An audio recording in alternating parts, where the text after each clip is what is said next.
दोस्तों आज के इस वीडियो में हम क्लास 12th केमिस्ट्री रसायन शास्त्र के एमपी बोर्ड के द्वारा जारी ऑफिशियल मॉडल पेपर का कंप्लीट सॉल्यूशन देखने वाले हैं। इससे पहले दोस्तों हमने हिंदी, इंग्लिश और आपके फिजिक्स सब्जेक्ट के मॉडल पेपर है उसका कंप्लीट सॉल्यूशन देख लिया है, तो चैनल पर जाकर आप देख सकते हैं। A to Z में आपको सॉल्यूशन कराऊंगा, प्रश्न क्रमांक पहले से लेकर हम प्रश्न क्रमांक अंतिम जो प्रश्न है हमारा प्रश्न क्रमांक 20 में तक हम सॉल्यूशन देखेंगे अथवा शायद हम प्रश्नों को कवर करेंगे और एक एक क्वेश्चन को क्या समझने का भी प्रयास करेंगे। मॉडल पेपर को दोस्तों आपको जरूर तैयार करना है, प्रैक्टिस करनी है, ओके। और बाकी आपको ज्यादा मेहनत नहीं करनी है, मैं पूरा आपको क्या है प्रैक्टिस करा रहा हूँ, तो आपको केवल क्या है वीडियो शुरू से लेकर अंत तक आपको देख लीजिएगा। तो इससे आपको क्या फायदा होगा कि आपको पेपर पैटर्न पता चल जाएगा, किस लेवल का क्वेश्चन आएगा ये भी आपको पता चल जाएगा। इसके साथ ही आपकी मॉडल पेपर की भी प्रैक्टिस हो जाएगी और इसके साथ ही बहुत सारे क्वेश्चन एज इट इज क्या है बोर्ड एग्जाम में पूछ लिए जाते हैं, इसलिए मॉडल पेपर को आपको जरूर तैयार करके रखना चाहिए। चलिए देख लेते हैं, केमिस्ट्री के मॉडल पेपर का सॉल्यूशन कर लेते हैं। सबसे पहले दोस्तों आ जाते हैं, सही विकल्प चुनकर लिखिए। पहला क्वेश्चन है तांबा और जिंक का मिश्रण उदाहरण है। तो तांबा और जिंक, अब देखिए तांबा भी हमारा ठोस होता है और जिंक भी हमारा ठोस होता है, तो ठोस ठोस विलयन का क्या उदाहरण हो जाएगा। दुर्बल विद्युत अपघट्य है, दुर्बल विद्युत अपघट्य है तो जो आपका एसिटिक अम्ल है ये आपका दुर्बल विद्युत अपघट्य है। बाकी सोडियम हाइड्रोक्साइड है, सोडियम क्लोराइड है, सल्फ्यूरिक अम्ल, ये सभी आपके क्या है प्रबल विद्युत अपघट्य में जाएंगे। ओके, वे तत्व या आयन जिनमें अयुग्मित इलेक्ट्रॉन पाए जाते हैं वो होते हैं अनुचुंबकीय। क्लोरोफॉर्म का रासायनिक सूत्र है, तो क्लोरोफॉर्म का रासायनिक सूत्र हो जाएगा आपका CHCl3। कार्बोनिल कार्बन का संकृत अवस्था है। ओके, अब ये बहुत ही डीपली क्वेश्चन है आपका, बाकी इसको हम समझे अगर शॉर्ट में मैं आपको समझाऊं। कार्बन का संकृत अवस्था होगी तो उसकी राइट आंसर हो जाएगा sp2। इसका शॉर्ट में तरीका आपको बता दूं कैसे आपको पहचानना है। जैसे आपका कार्बन है, ओके, कार्बन है, अगर आपका क्या है 4 बॉन्ड से आपके इस पार से जुड़ा हुआ है तो कार्बन के बॉन्ड से आपको समझना है, तो आपका क्या है sp3 संकृत अवस्था में होगा। इसके बाद अगर हम देख लेते हैं, अगर जो आपका कार्बन है, कार्बन अगर डबल बॉन्ड से जुड़ा हुआ है, कार्बन डबल बॉन्ड से जुड़ा हुआ है तो आपका sp2 हो जाएगा। और इसके साथ ही अगर आपका क्या है जो कार्बन है, कार्बन अगर ट्रिपल बॉन्ड से जुड़ा हुआ है तो आपका sp संकरण होगा। तो इस प्रकार से आपको यहाँ समझना है। ज्यूटर आयन की प्रकृति होती है, ज्यूटर आयन में देखिए अम्लीय भी होता है, क्षारीय भी होता है, एक समूह अम्लीय एक समूह क्षारीय, तो उधर उभयधर्मी होता है। ओके, तो ये हो जाएगा उभयधर्मी। अब आगे देख लेते हैं, आगे दोस्तों हमारे आने वाले हैं, रिक्त स्थानों की पूर्ति कीजिए। तो पहला है हमारा प्राथमिक सेल होते हैं। तो प्राथमिक सेल देखिए 2 प्रकार के सेल होते हैं, प्राथमिक सेल, द्वितीयक सेल। प्राथमिक सेल का वे सेल होते हैं जिनका हम एक बार उपयोग करते हैं फिर दोबारा उपयोग नहीं करते हैं। जैसे हमारा क्या है जो हमारी जो घड़ी होती है उसके सेल हो गया, छोटे छोटे सेल आते हैं उनको हम एक बार उपयोग करते हैं और उसके बाद क्या फेंक देते हैं। द्वितीयक सेल में क्या है जिन्हें हम चार्ज कर लेते हैं, ओके, जैसे मोबाइल की बैटरी हो जाती है। तो प्राथमिक सेल होते हैं तो हमारे होते हैं अनुत्क्रमणीय होते हैं, यानी एक बार हमने उपयोग कर दिया उसमें जो क्रिया चलती है रासायनिक क्रिया वो एक बार संपन्न होकर दोबारा लौटती नहीं है। ओके, तो ये हमारी हो जाएगी, इसका आपको लिख देना है अनुत्क्रमणीय अप्रतिवर्ती। इसे मतलब कई सारे हम यहाँ शब्द लिख सकते हैं, तो यहाँ हम जिससे लिख सकते हैं अनुत्क्रमणीय, अनुत्क्रमणीय। इसके साथ ही हम अप्रतिवर्ती, अप्रतिवर्ती शब्द भी यूज कर सकते हैं। ये यहाँ दोनों आपके फिट हो सकते हैं। ओके, नेक्स्ट है वह काल या समय जिसमें कोई अभिकारक अपनी मूल अवस्था का आधा रह जाता है, तो क्या कहलाता है अर्ध आयु काल कहलाता है। तो क्या कहलाता है आपका अर्ध आयु काल। नेक्स्ट है समूह 11 के तत्व के संयोजी कोष के 3D उपकोष में इलेक्ट्रॉनों की संख्या, उपकोषों में इलेक्ट्रॉनों की संख्या 3D10 है, यानी इलेक्ट्रॉनों की संख्या बतानी तो आपकी क्या हो जाएगी 10 आएगी। ओके, कार्बनिक अम्ल का रासायनिक सूत्र बताना है तो क्या हो जाएगा, इसका सूत्र आपका हो जाएगा C6H5OH। हाफमैन ब्रोमाइड अभिक्रिया का उपयोग कार्बनिक यौगिकों के श्रेणी के में होता है। अब ये थोड़ा सा क्या कंफ्यूजन टाइप का क्वेश्चन है, मतलब यहाँ आपके कई सारे आंसर यहाँ से फिट हो रहे हैं। यहाँ आपका अनुक्रम सेट हो सकता है या घटते क्रम में, या बताना है कार्बनिक यौगिकों की जो श्रेणी होती है वो घटते क्रम में होती है। इसके साथ ही आप लिख सकते हैं कि हाफमैन ब्रोमाइड अभिक्रिया होती है, इसमें इसका उपयोग कार्बनिक यौगिकों के एमाइड से एमीन परिवर्तन में भी होता है, या प्राथमिक एमीनों को क्या है संश्लेषण में भी इसका उपयोग में होता है। तो यहाँ कई आंसर आपके फिट बैठ रहे हैं, इसको एक बार आपको क्या क्लियर करना है। जैसे यहाँ आप लिख सकते हैं मैंने आपको घटते क्रम में, जो कार्बनिक यौगिकों की श्रेणी होती है वो क्या घटते क्रम में होती है या अनुक्रम में होती है। ये एक ही नहीं लिखना, अलग अलग अनुक्रम में होती है, घटते क्रम में होती है। मोनोसैकेराइड से डाइसैकेराइड के बनते समय बंध का निर्माण होता है, तो कौन से बंध का निर्माण होता है, ग्लाइकोसिडिक बंध का निर्माण होता है। तो ग्लाइकोसिडिक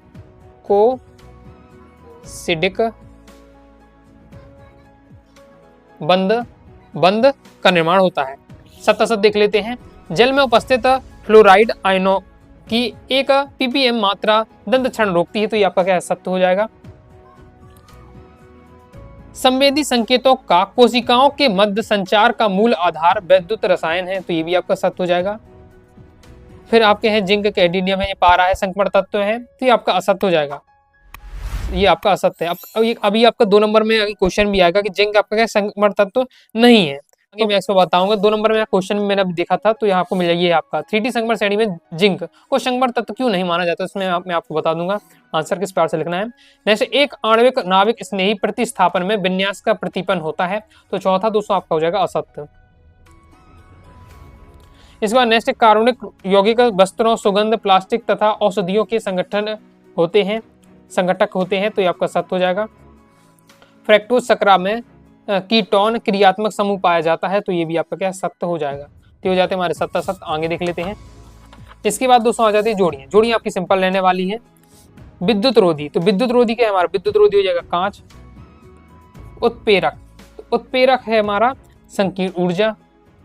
किलेट, तो किलेट की जो संरचना होती है चक्रीय संरचना होती है, तो ये तीसरा हो जाएगा।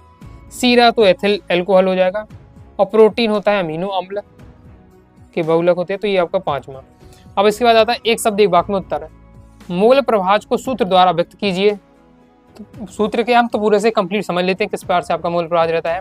किसी विलयन में विलेय तथा विलयन या विलायक तथा विलेय के मोलों की संख्या के अनुपात क्रमशः विलेय और विलायक के मोल प्रभाज कहलाता है।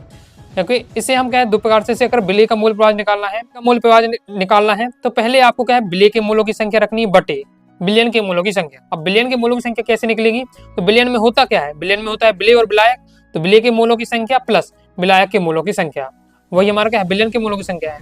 और ऊपर उसका रहेगा मोलों की संख्या जिसका आपको निकालना है। अगर विलेय का निकालना है विलेय का मोल प्रभाज तो विलेय के मोलों की संख्या, विलायक का निकालना है तो विलायक के मोलों की संख्या रहेगी। ओके, इस प्रकार से x1 यहाँ क्या दिखाया जा रहा है, तो x1 आपको दिखाया जा रहा है विलेय के मोलों की संख्या। ओके, x और x2 क्या है विलायक के मोलों की संख्या। x1 x2 जोड़ दिया यानी विलयन के मोलों की संख्या दी हुई है इस प्रकार से।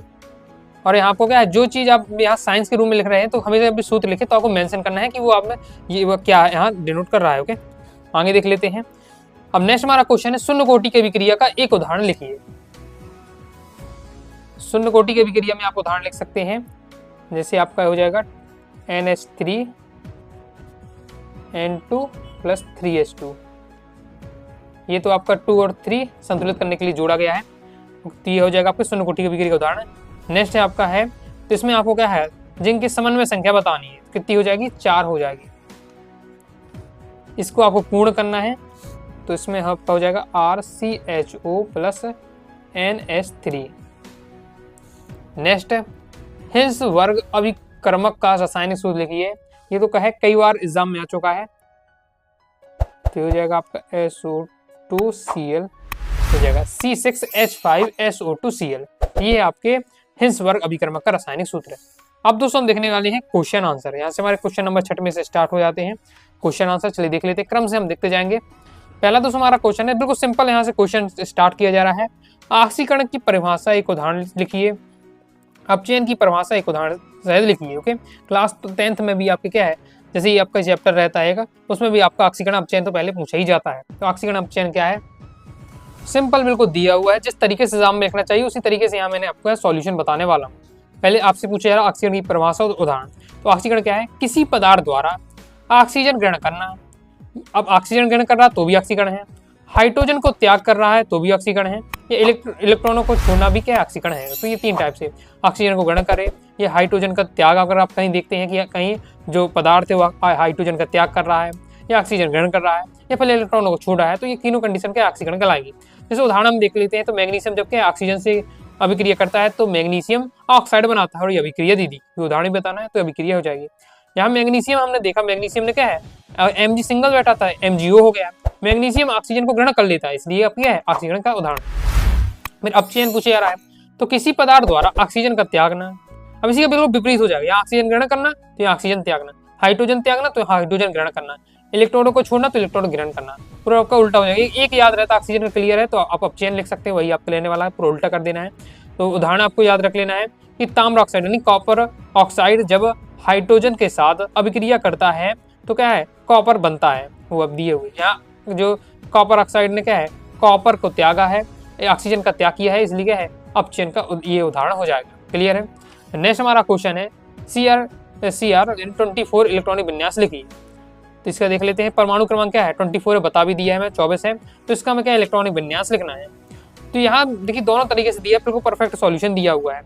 तो सबसे पहले हम नॉर्मल जो इलेक्ट्रॉनिक विन्यास करते हैं उसके बारे में दिया है, कैसे करेंगे, 1s2 2s2 2p6 3s2 3p6 4s2 3d4, इसी तरीके से हम करेंगे, लास्ट में 3d4 आ जाएगा।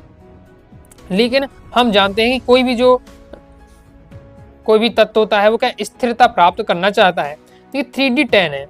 ओके, तो देखिए जब स्थिरता कब प्राप्त होती है, जब अर्धपूरित हो या पूर्ण पूरित हो, जो कक्षक है वो क्या अर्धपूरित हो या पूर्ण पूरित हो, तो 3d10 होता है। ओके, यहाँ 5 हो जाए तो स्थिर हो जाएगा। ओके, ये स्थिरता प्राप्त कर लेगा, या 3d10 हो जाएगा। ओके, तो यहाँ हम देखें 3d5 इसे करना है, तो क्या करेगा, इससे बगल वाले से एक इलेक्ट्रॉन ले लेगा, 3d5 बन जाएगा, और S2 है तो S1 हो जाएगा, 4s1 हो जाएगा। तो ये क्या है, स्थिरता प्राप्त कर लेते हैं। तो इसका जो वास्तविक होगा, इसलिए वास्तविक इलेक्ट्रॉनिक विन्यास ये रहने वाला से मेंशन किया गया है, तो वही सेम रहने वाला। लास्ट में आप देखते हैं तो 4s2 का हो जाएगा 4s1 और 3d4 का हो जाएगा 3d5, तो ये हो जाएगा। तो ये बताया जा रहा है 4s कक्षक से एक इलेक्ट्रॉन 3d कक्षा में चला जाएगा, जैसे 3d उपखंड अर्ध भरा हो जाएगा, अर्धपूरित हो जाएगा, जिससे स्थिरता प्राप्त हो जाएगा। तो इलेक्ट्रॉनिक विन्यास दिया है, तो इस तरीके से लिखेंगे तो आपको फास्ट ही तुरंत ही टीचर आपको नंबर देंगे। ओके, नेक्स्ट देख लेते हैं। सोडियम डाइक्रोमेट से पोटेशियम डाइक्रोमेट प्राप्त करने के लिए केवल आपको क्या रासायनिक समीकरण देना है। तो हमें क्या दिया हुआ है, सोडियम, अब यहाँ आपको क्या पहले तो उनके फॉर्मूला याद होना चाहिए। सोडियम डाइक्रोमेट है और सोडियम डाइक्रोमेट से आपको क्या पोटेशियम डाइक्रोमेट प्राप्त करना है। सोडियम डाइक्रोमेट का फॉर्मूला क्या हो जाएगा, Na2Cr2O7। अगर इससे में किससे कराने पड़े, पोटेशियम क्लोराइड से हम क्रिया कराते हैं तो हमारा क्या है, ये पोटेशियम डाइक्रोमेट प्राप्त हो जाता है और NaCl मिलता है। ये हो जाएगा, केवल रासायनिक समीकरण आपको लिखना है, तो ये आपका रहने वाला। इस नेक्स्ट हमारा क्वेश्चन देख लेते हैं। नेक्स्ट हमारा क्वेश्चन है 8वां, 3D संक्रमण श्रेणी में जिंक को संक्रमण तत्व क्यों नहीं माना जाता है। तो संक्रमण श्रेणी में जिंक को क्या संक्रमण तत्व नहीं माना जाता, क्यों नहीं माना जाता है, तो इसे हम अब समझ लेते हैं, देख लेते हैं। 3D संक्रमण श्रेणी में जिंक को संक्रमण तत्व नहीं माना जाता, क्योंकि अब जिंक का पहले इलेक्ट्रॉनिक विन्यास हमें क्या पूरा बताएगा कि क्यों नहीं माना जाता है। इलेक्ट्रॉनिक विन्यास क्या है, आर्गन लिख दिया। अब देखिए लंबा जाएगा इसका पूरा इलेक्ट्रॉनिक विन्यास, इससे अच्छा क्या है डायरेक्ट आर्गन का लिख दिया। इसके बाद क्या आएगा, 3d10 आएगा, 4s2 आएगा, 4s2 आएगा। ओके, अब 3d ऑर्बिटल पूर्णतः क्या भरा हुआ, देखिए लिखा देखते हैं हम 3d10 होता है, पूर्ण है ये अर्ध, ये आपका क्या आंशिक रूप से भरा होना चाहिए, लेकिन यहाँ देखते हैं हम पूर्ण रूप से भरा हुआ है। ओके, संक्रमण तत्व कहलाने के लिए किसी भी तत्व का अधूरा डी उपखंड होना आवश्यक है, चाहे मूल अवस्था हो या आयनिक अवस्था। जिंक में Zn2 पॉजिटिव में भी हम इसका इलेक्ट्रॉनिक विन्यास देखें, 3d10 इसमें भी आएगा, यानी डी उपखंड क्या है पूर्ण रूप से भरा ही रहता है, इसलिए जो जिंक को है संक्रमण श्रेणी के तत्व में नहीं माना जाता है। क्लियर है।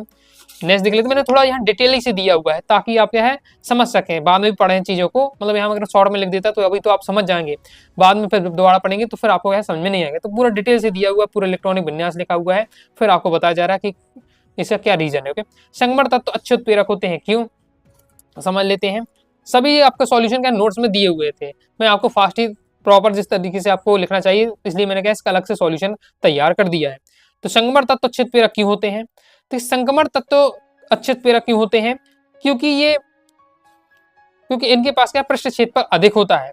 अगर किसी को भी क्रिया करनी है तो वही क्रिया करने के लिए कोई स्थान चाहिए है। ओके, और ये स्थान देते हैं, इसलिए क्या है ये अच्छे उत्प्रेरक होते हैं। आंसर किस प्रकार से लिखेंगे, संक्रमण धातुओं का पृष्ठ क्षेत्रफल अधिक होता है, जिससे संयुक्ताएं अधिक स्वतंत्र हो जाती हैं, अतः ये तत्व अपनी सतह पर अभिकारकों को अवशोषित कर लेते हैं, जिससे पृष्ठ क्षेत्रफल पर अभिकारकों की सांद्रता बढ़ जाती है, फलस्वरूप क्रिया का वेग परिवर्तित हो जाता है, इसलिए संक्रमण तत्व क्या होते हैं, अच्छे उत्प्रेरक होते हैं। सिंपल इसी प्रकार समझ सकते हैं। शादी के लिए क्या होता है, शादी हो रही है तो क्या हम गार्डन बुक करते हैं। ओके, गार्डन बुक करते हैं क्यों, अब गार्डन हमने जिस व्यक्ति का लिया हुआ है उसके पास अच्छा एरिया है, ओके, उसके पास पूरी टीम है, इसलिए हमने उसका गार्डन बुक किया गया है। सेम इसी प्रकार से क्या है, किसी को भी क्रिया करनी है तो संक्रमण तत्व क्या कहलाते हैं, इनके पास एरिया है तो एरिया दे देते हैं, ये तुम्हें क्रिया करनी है, आओ यहाँ क्रिया करो, निकल लो, इस प्रकार से। तो इसलिए क्या है संक्रमण तत्व क्या है अच्छे उत्प्रेरक होते हैं। लिखना किस तरीके से वो आपका दिया हुआ है। नेक्स्ट हम देख लेते हैं 9वां क्वेश्चन, कीलेट संकुल क्या होते हैं। एक उदाहरण लिखिए, कीलेट पूछा जा रहा है। फिर नेक्स्ट है हेटेरोलिप्टिक संकुल क्या होते हैं, एक उदाहरण लिखिए। बहुत ये अच्छा क्वेश्चन है और अभी आपको ये कहीं मतलब गाइडों में जो आप जानते हैं गाइड है उनमें भी आपको यहाँ देखने को नहीं मिलेगा, पूरा एनसीईआरटी बुक में मिलेगा, जैसे नोट्स है उसमें भी आपको यहाँ मिल जाएगा। ओके, लेकिन अगर एनसीईआरटी बुक दी हुई है उसमें मिलेगा, लेकिन अब नॉर्मल जो गाइड आप लगातार पढ़ते रहते हैं उसमें आपको देखने को नहीं मिलेगा, जबकि ये एग्जाम में आ भी चुका है, अभी आपका 2025 में आया था तो अच्छे से स्टूडेंट से नहीं बन पाया था। ओके, तो क्लिएट क्या होता है, तो क्लिएट देख लेते हैं। क्लिएट संकुल क्या होते हैं, उदाहरण दीजिए। ये बताया जा रहा है क्लिएट जब किसी संलग्नी में दो या दो से अधिक दाता परमाणु होते हैं जो किसी एक धातु आयन से एक साथ उपसंयोजक बंध बनाते हैं, तब एक वलयाकार यानी रिंग टाइप संरचना बन जाती है, इसे हम क्या क्लिएट कहते हैं। उदाहरण दिया हुआ है और उसका क्या संरचना दी है, प्रैक्टिस कर लीजिएगा। तो इसके बाद नेक्स्ट है आपका हेटेरोलिप्टिक संकुल क्या होते हैं, उदाहरण दीजिए। तो हेटेरोलिप्टिक संकुल क्या होते हैं, वे समन्वय यौगिक जिनमें एक से अधिक प्रकार के लिगेंड धातु आयन से जुड़े होते हैं हेटेरोलिप्टिक संकुल कहलाते हैं। उदाहरण भी आपका दिया हुआ है।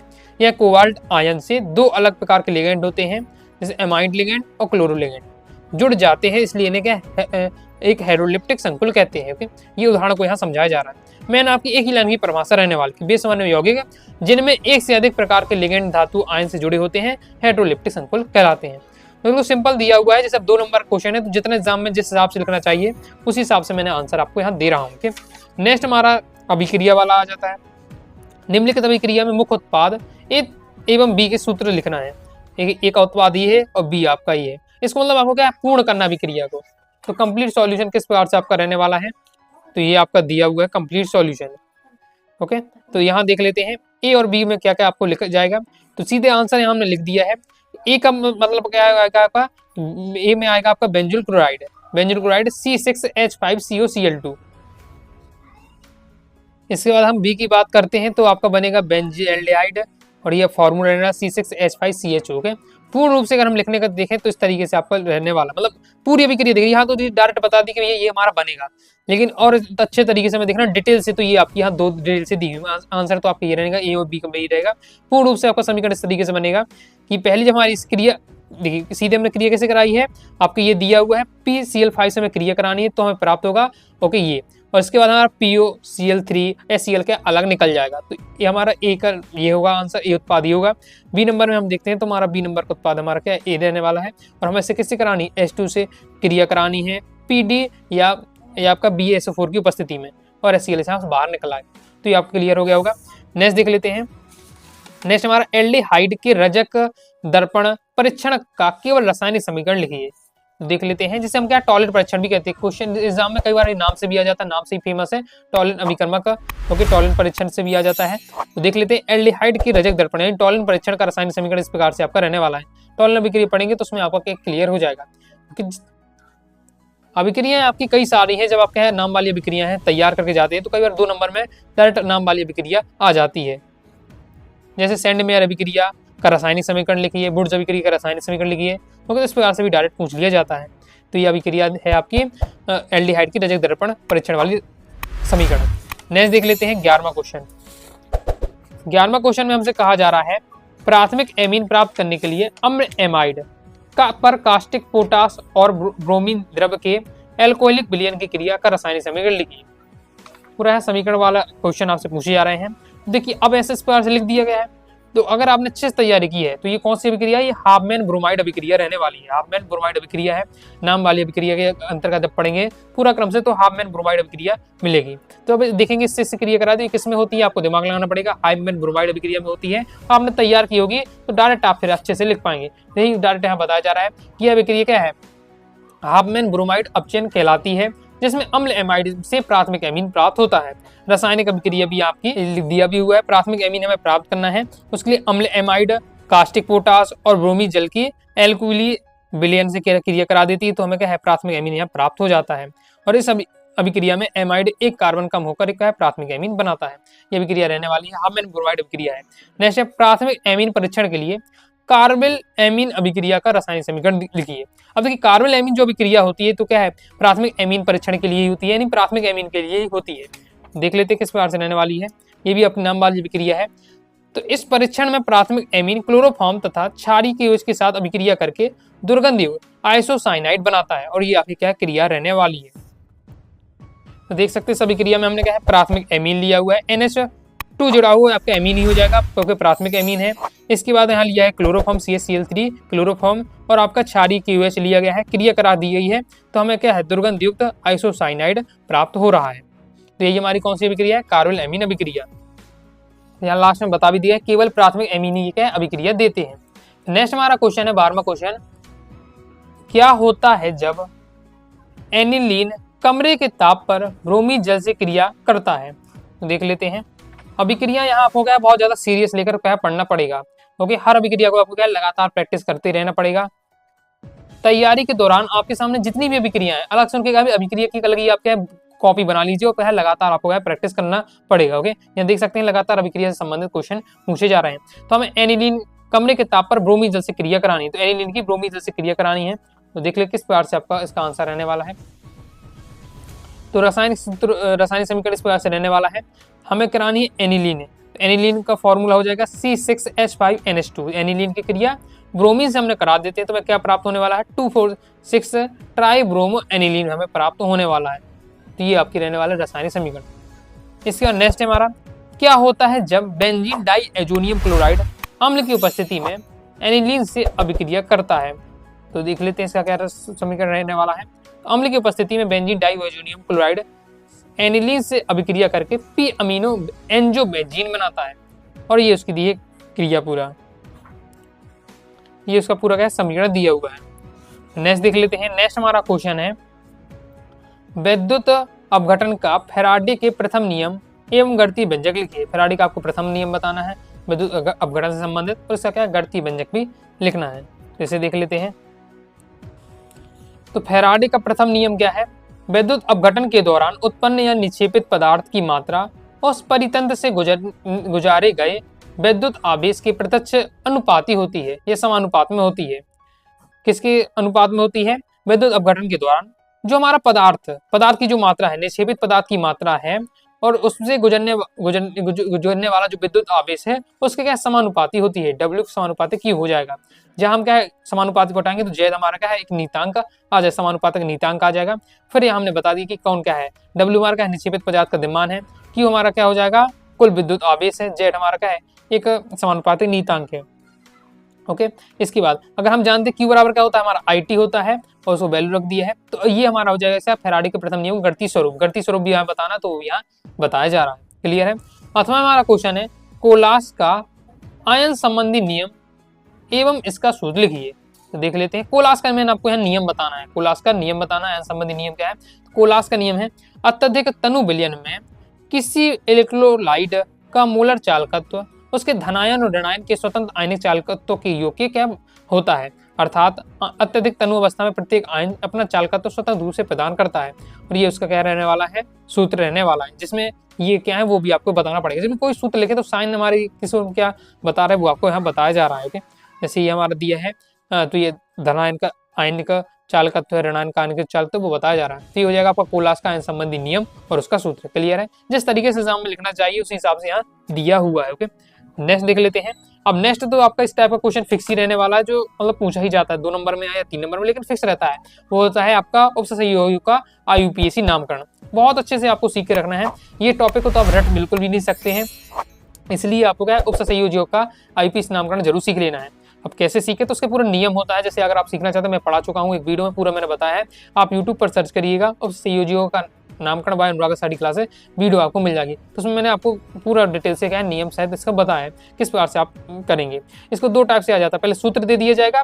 ओके, तो सूत्र दे दिया जाएगा और कहा जाएगा IUPAC नाम लिखिए, या फिर क्या है IUPAC नाम दे दिया जाएगा और कहा जाएगा रासायनिक सूत्र लिखिए। तो 2 टाइप से आपका आता है। तो देख लेते हैं किस तरीके से इनका आंसर मैं आपको डायरेक्ट यहाँ बता देता हूँ।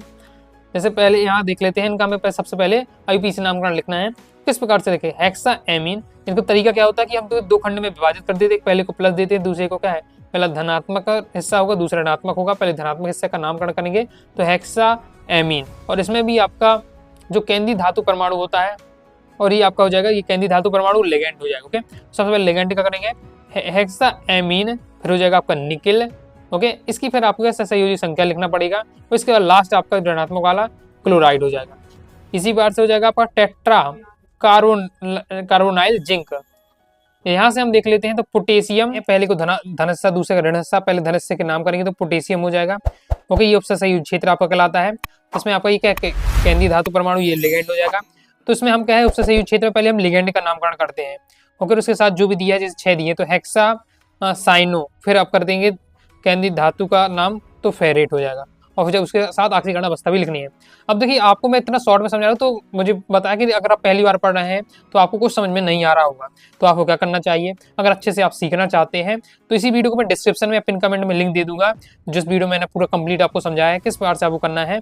ओके, लास्ट ईयर मैंने की वीडियो है, लेकिन मैंने पूरा समझाया है किस प्रकार से उपसतह यौगिकों का IUPAC नामकरण करना है। उस वीडियो को देख लीजिएगा। ओके यार, यूट्यूब पर भी आप सर्च करिए, वीडियो मिल जाएगी, एक बार जरूर आप देख लीजिएगा, तो आपकी क्या तैयारी अच्छे से हो जाएगी, मतलब पूरा आपको यह सिस्टम समझ में आ जाएगा। और इस तरीके से समझाया कि आपको मतलब किसी और ने ऐसा समझा नहीं हो, पूरा मैंने आपको क्या है रूल को एकदम तोड़ दिया है, अपने से पूरा रूल बनाया है किस तरीके से इसका नामकरण होता है। ओके, नेक्स्ट वाले में क्या किया जा रहा है कि हमें नाम दे दिया है। ओके, अब रासायनिक सूत्र लिखना है, तो इसका भी आंसर मैं आपको बता देता हूँ क्या रहने वाले हैं। तो इसके आंसर दिए हैं, जैसे टेट्रा कार्बोनिल निकल है, तो टेट्रा यानी चार आपके हो जाएगा, कार्बोनिल यानी CO, निकल हो जाएगा Na, potassium tetra hydroxido zincate, तो आपका दिया है पोटेशियम, फिर आपका है टेट्रा हाइड्रोक्सी यो जिंकेट। ओके, और बस को जिस प्रकार से हमने बुक किया है, किस प्रकार से हमने उपसतह संयुज यौगिकों के सूत्र से हमने क्या नामकरण किया है, तो नामकरण से आपको क्या है सूत्र निकालना है, बस उसका विपरीत इसमें काम चलेगा। तो अब आपको क्या है सीखना ही पड़ेगा ये चीज। ओके, नेक्स्ट देख लेते हैं। नेक्स्ट वाला हमारा 15वां क्वेश्चन क्या आ जाता है, इसमें दोस्तों में क्या है क्रिया बतानी है इसमें भी। तो क्या होता है जब प्रोपेनॉल की अगर हम CH3MgBr से क्रिया कराते हैं, और फिर क्या उसकी क्रिया कराने के बाद फिर जो भी प्राप्त होता है उसका हम जल अपघटन कराते हैं, तो क्या भी क्रिया होगी, तो ये आपकी दिया हुआ है। तो ये इस पर सभी की अभिक्रिया रहने वाली है। पहले देखिए, हमने प्रोपेनॉल की आप CH3MgBr से क्रिया कराती, तो ये हमें प्राप्त हो जाता है, ये हमें उत्पाद प्राप्त हो रहा है। इसका फल हमने जलक बटन करा दिया है, तो फिर हमें ये प्राप्त हो जाएगा। ओके, ये क्या है H2O, थोड़ा उसका जस्ट ऊपर लिखना, आपको लिखना। ओके, अब टाइपिंग में होता है H2 ऊपर रहेगा ये ऐसा, तो फिर आपका ये आपको मिलने वाला है। तो मेन उत्पाद रहेगा आपका टर्ट ब्यूटेनॉल बनेगा। नेक्स्ट वाले में हमारा फॉर्मेल्डिहाइड कैनिजारो अभिक्रिया दर्शाता है, तो कैनिजारो अभिक्रिया बताने में आपको कैनिजारो अभिक्रिया बतानी है, तो जो ये आपका हो जाएगा कैनिजारो अभिक्रिया। ओके, तो ये आपका सोडियम फॉर्मेट और मेथिनॉल बनता है कैनिजारो अभिक्रिया में। नेक्स्ट वाले में एथिल एल्कोहल का सांद्र H2SO4 की उपस्थिति में एसिटिक अम्ल से अभिक्रिया करता है, तो एथिल एल्कोहल व एसिटिक अम्ल की सांद्र हमें H2SO4 से क्रिया करानी है, तो ये हमारा दिया हुआ है एथिल एल्कोहल दिया हुआ है, एसिटिक अम्ल दिया हुआ है, सांद्र H2, ये आपको क्या है H2SO4 से क्या क्रिया करा रहे हैं, तो हमें ये आपका प्राप्त होने वाला है, एथाइल एसीटेट प्राप्त होगा और जल मिल जाएगा। ओके, तो ये हमारी हो जाती है रासायनिक अभिक्रिया। नेक्स्ट वाले देख लेते हैं। अब इस वाली अभिक्रिया में क्या है, ये हमें क्या है समीकरण दिए हैं, रासायनिक समीकरण को क्या कंप्लीट करना है, तो इनका मतलब देखिए अभिकारक तो दिए हैं, अभिकारक अभिक्रिया करके क्या उत्पाद मिलते हैं, मैंने उत्पाद वाला स्थान छोड़ दिया गया है, तो ये आपके आंसर यहाँ से रहने वाले हैं। तो अभिक्रिया आपका क्या है कंप्लीट पूरा प्रैक्टिस पर रहने वाला है, तो ये उसके उत्पाद प्राप्त होने वाले हैं, क्रम से इनके आंसर आपके दिए हुए हैं, तो देख लीजिएगा। इसका आपको है फिल इन द ब्लैंक्स रहने वाला है, अभिकारक इस अभिकारक की इससे क्रिया कराते हैं, तो हमें उत्पाद क्या प्राप्त होगा, वो उत्पाद वाला छोड़ दिया है, तो इसका आंसर रहने वाला है। नेक्स्ट देख लेते हैं। नेक्स्ट हमारा आ जाता है 16वां क्वेश्चन। 16 है, विटामिन की मानव शरीर में क्या भूमिका है, घुलनशीलता के आधार पर विटामिन का वर्गीकरण कीजिए। तो चलिए देख लेते हैं। पहले हमें बताना है विटामिन की मानव शरीर में क्या भूमिका है, तो मानव शरीर में भूमिका देख लेते हैं। तो विटामिन शरीर में बहुत कम मात्रा में आवश्यक जीवाणु क्रियाओं को नियंत्रित करते हैं, ये ऊर्जा नहीं देते हैं, परंतु शरीर में होने वाली प्रक्रियाओं जैसे मतलब ये क्या होते हैं, विटामिन कोई ऊर्जा नहीं देते, लेकिन जो हमारे शरीर में होने वाली रासायनिक अभिक्रिया है, जिसे हम क्या है जीवाणु अभिक्रिया कहेंगे, उनको ये नियंत्रित करते हैं। जैसे कौन कौन सी क्रिया है, एंजाइम की क्रिया में, सह एंजाइम के रूप में, वृद्धि एवं विकास में, प्रतिरक्षा तंत्र में सुदृढ़ करने में, आंखों, त्वचा, हड्डियों तथा तंत्रिक तंत्र में सुचारू संरचना में, हार्मोन व रक्त निर्माण में महत्वपूर्ण भूमिका निभाते हैं। मतलब विटामिन की मानव शरीर में क्या क्या भूमिका है, इन पॉइंटों के माध्यम से बताया जा रहा है, तो ये हो जाती है हमारी भूमिका। नेक्स्ट हमें बताना है घुलनशीलता के आधार पर विटामिन का वर्गीकरण।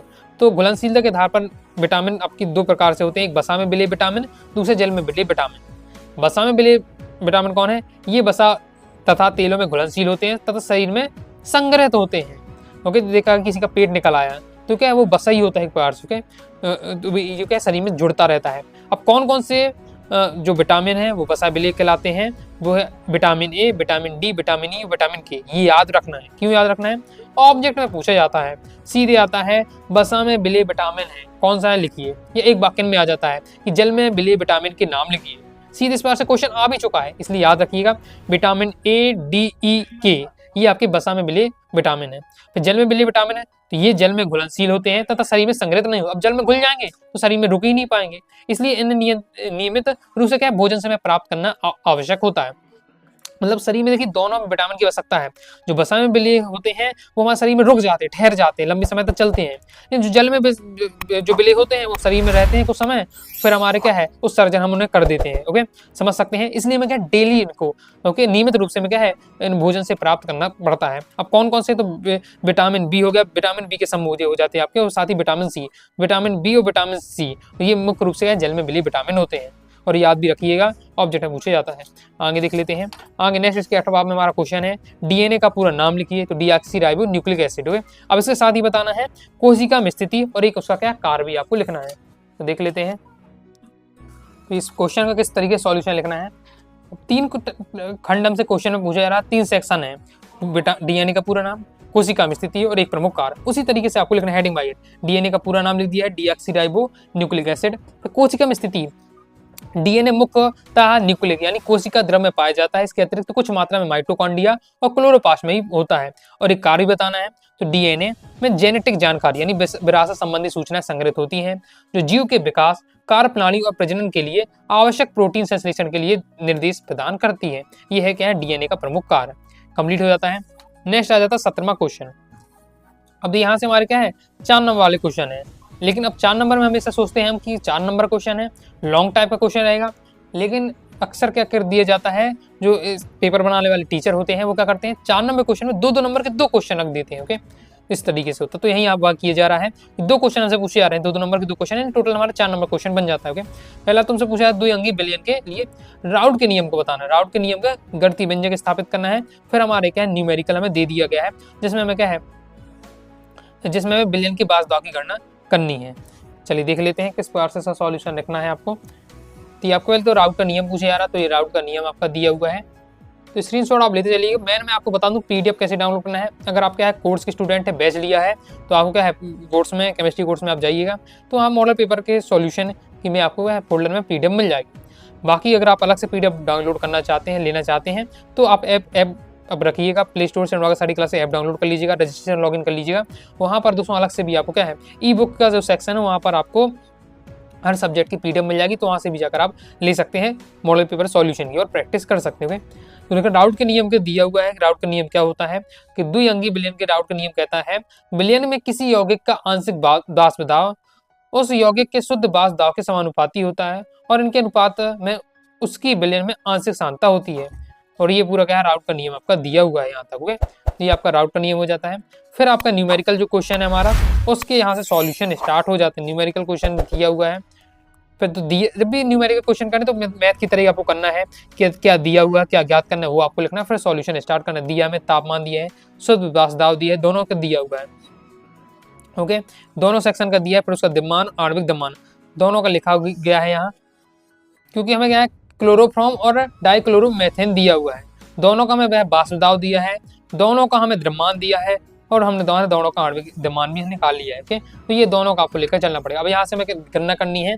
ओके, बाष्प दाब की गणना करनी, तो पहले तो हम क्या मोल की गणना करेंगे। दोनों में क्या क्या मोल लेने वाले हैं, दोनों को हम सॉल्व करेंगे तो मोल की गणना होगी। फिर मोल अंश निकालेंगे। ओके, तो मोल अंश दिया हुआ है, मोल अंश यानी मोल प्रभाज निकाला गया है।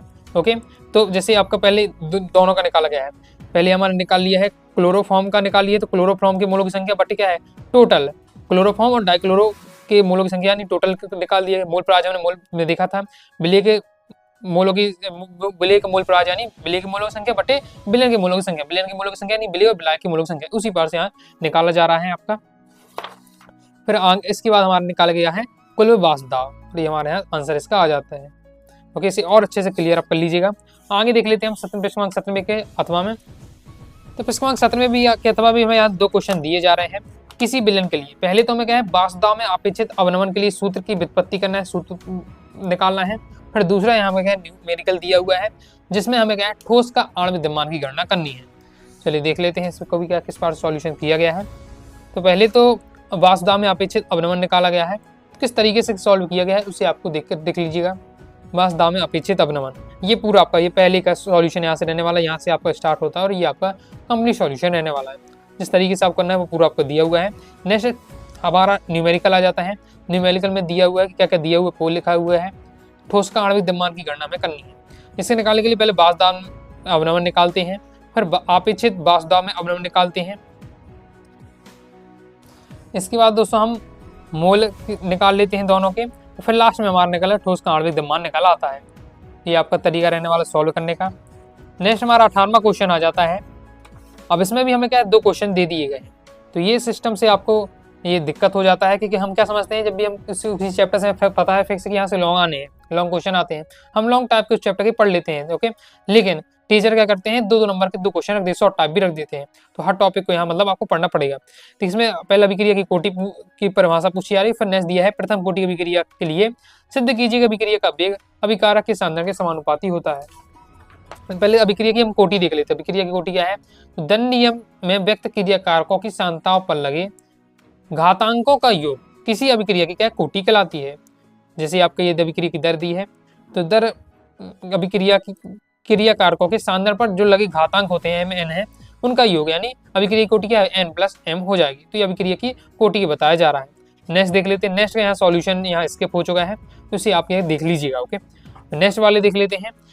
इसमें भी आपको क्या अभिक्रिया का अर्धायुकाल बताना है। फिर नेक्स्ट बताना है शून्य कोटि की अभिक्रिया के लिए सिद्ध कीजिए कि अभिक्रिया का अर्धायुकाल अभिकारक के प्रारंभिक सांद्रण के समानुपाती होता है। बहुत ज्यादा इंपॉर्टेंट ये क्वेश्चन है, फिर इससे कई बार ये क्वेश्चन आ चुका है। पहले तो हमें क्या देखना है अर्धायुकाल। तो अर्धायुकाल क्या होता है, वह समय जिसमें क्रिया कारक की सांद्रता उसकी प्रारंभिक सांद्रता की आधी रह जाती है, वैसे अर्धायुकाल के तरीके स्थान में हमने देखा था। वह समय जिसमें कोई भी क्रिया अर्धपूरित हो, अर्धपूर्ण हो, उस वह समय हमारा क्या अर्धायु वह क्रिया क्या अर्धायुकाल कहलाएगी, जिसे T1/2 से प्रदर्शित करते हैं। इसके बाद हम इस वाले क्वेश्चन का सॉल्यूशन देख लेते हैं। शून्य कोटि की अभिक्रिया के लिए सिद्ध कीजिए कि अर्धायुकाल अभिकारक के प्रारंभिक सांद्रण के समानुपाती होता है। इसका सॉल्यूशन इस तरीके से आपका रहने वाला है। पहले तो आपको अर्धायुकाल के ही बताना है। किसी भी अभिक्रिया में अर्धायुकाल वह समय है जिस पर अभिकारक का सांद्रण घटकर उसके प्रारंभिक सांद्रण के आधा रह जाता है। तो हम मान लेते हैं, हम क्या मान लेते हैं, प्रारंभिक सांद्रण है वो क्या है A0, A0 लगा दी नीचे, तो ये है। अब प्रारंभिक सांद्रण ये हमारा, तो अर्धायुकाल क्या होगा, उसको जो प्रारंभिक सांद्रण आधा रह जाता है उसका आधा में कर देना है। समय हमारा क्या है, समय को मैं क्या रखना है अर्धायुकाल है, आधा समय लिखना है, तो T1/2 लिखेंगे। ओके, और ये हमारा इसके स्थान पर हमें लिखना है अर्धायुकाल का उपयोग कर। जब हमने समय आधा कर दिया है तो हमारा सांद्रण भी क्या आधा रह जाएगा। शून्य कोटि की अभिक्रिया के लिए हमारा ये रहने वाला है।